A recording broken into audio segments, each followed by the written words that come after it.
Good day and thanks for joining us on the interview segment of this episode. What are we looking at? We are looking at post-harvest losses. Post-harvest losses experts attribute to humidity and temperature. But these are also factors that we need to grow food from the soil. Be that as it may, there are certainly other factors that, if not mitigated, this trend will continue. Because statistics indicate that about 40% of mostly perishables that we get to farm are lost, either as a result of lack of proper logistics or lack of proper storage, preservation, and what have you. I have a guest with me in the house today who is a man of many parts, but I can assure you is predominantly a farmer who will be sharing his thoughts with us on post-harvest losses, how best to mitigate same, so that the food security issues that we are currently dealing with can probably be brought to rest. Join me, welcome this day, Mr. Ekenechukwu Aloefuna. As it were, post-harvest losses is what we are dealing with today. When you hear of post-harvest losses as a farmer, what comes to mind? The fact that one had worked so hard and is not able to reap the benefits of his labor. And it goes from individual farmer to the community, to the country at large. It's a huge problem. Now, it's a huge problem. We need to get solutions to this problem. As a farmer and one who largely deals with technology, share your thoughts with us on how, in your opinion, we can kind of deal with this problem. The big deal is that most people think that post-harvest losses singularly stands on the issues of flood and other environmental issues. But I'm there to tell you that even at dry season, there are a lot of post-harvest losses. And why? Because you have a country that does not have proper agro-logistics, a country that does not have an ecosystem of agro-storage, agro-processing, and the biggest of them all is agro-information management system. I dare to tell you that as we speak today, coming from farm yesterday in Awe, I realized on the road that a full bag of groundnut is selling for 13,000 naira. That is what you find right in Abuja for 45,000. And the person who is selling this price, in 4 days, in 5 days, his groundnut are all spoiled if he's not able to get buyers for it. So you find out that lack of information, that a farmer cannot share information of what he's going to harvest tomorrow, and the communities who need them, even in the urban areas, cannot rise and say, I want this before harvest. I want the other before harvest. And then you track when the harvest is done. There is supposed to be an ecosystem of logistics that turns agribusiness to a huge multi-billion naira industry. And we are crying for lack of employment, whereas this is a huge sector to create employment. So I believe that it's something that we need to take awareness into.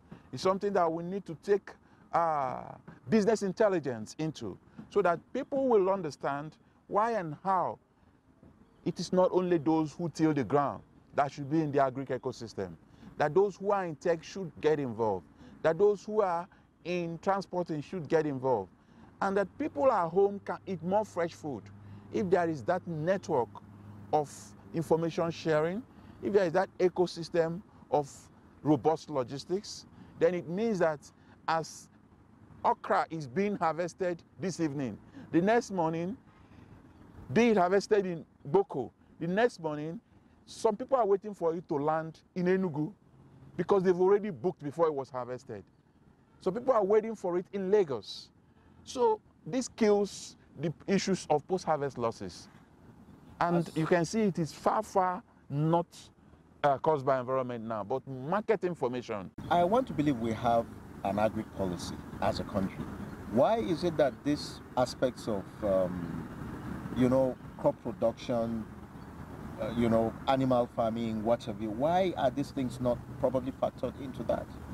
Well, I like to tell you that government is working on it, but government is slow.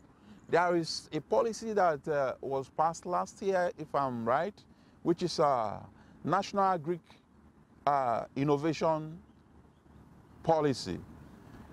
And that policy has a robust touch on agri information, on agri data management, on agribusiness fast tracking. In fact, I like to acknowledge that in few years now, the government have set up Agribusiness department. It doesn't exist all the while. Yeah, it's somewhere in Wuse too. Agribusiness department is supposed to engage the Nigerian market. Yeah, because the next thing in agribusiness is moving from production to market. And it is that market logistics that we're talking about here. The entire agribusiness is market driven. Once it lands to that market ecosystem, then food is on the table. Then post-harvest losses is waived off. You know, one question I normally would always ask is, share your thoughts with us. Where is the place of the private sector? Because when you talk about agribusiness, to a large extent, I think it is saddled on the shoulders of the private sector and not necessarily government. Yeah, if you allow me, I'd say that government actually had given private sector a feeling that agric is something the government would always want to do bazaar around. The government would always want to support.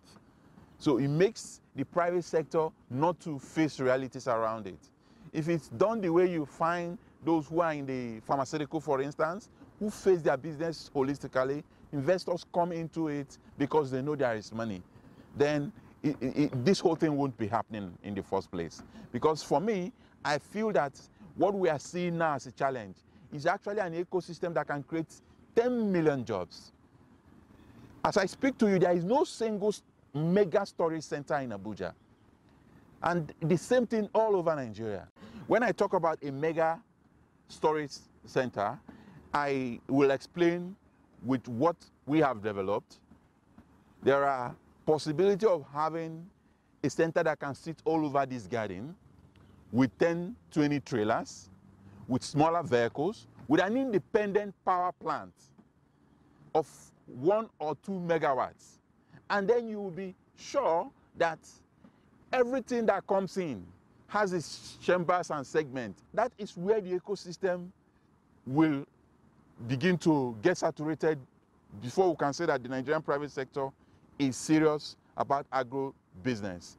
Because in product processing and canning, a lot of them are happening within such storage centers. What you hear is establishment of agro-park. But agro-park begins to flow like one government voodoo business, whereas it's supposed to be a private sector initiative, private sector conceived, private sector developed, private sector operated. And that is where this kind of ecosystem can operate. So you have dryers in a session, and then you have fruit and veg hydrators that can just prepare them in the right temperature and keep them safe. Then they are ready for market. My guest here, Dr. Ikenna, has been reeling out his thoughts based on what he knows about post-harvest losses and how best we can mitigate same. The federal government just declared a state of emergency in agriculture and food security. But there we are losing practically about 40% of our, perishables in that sector. Ekenechukwu, let's look at it this way. How much of data prowess can we say is brought into what we plant, when we harvest, what gets stored, what we lose, and probably what goes out? Well, that data ecosystem is completely unorganized and to an extent not existing. There is statistics department in the Ministry of Agric. There is research and development department in the Ministry of Agric. In fact, the National Bureau of Statistics is currently doing agric sector survey validation and stuff like that.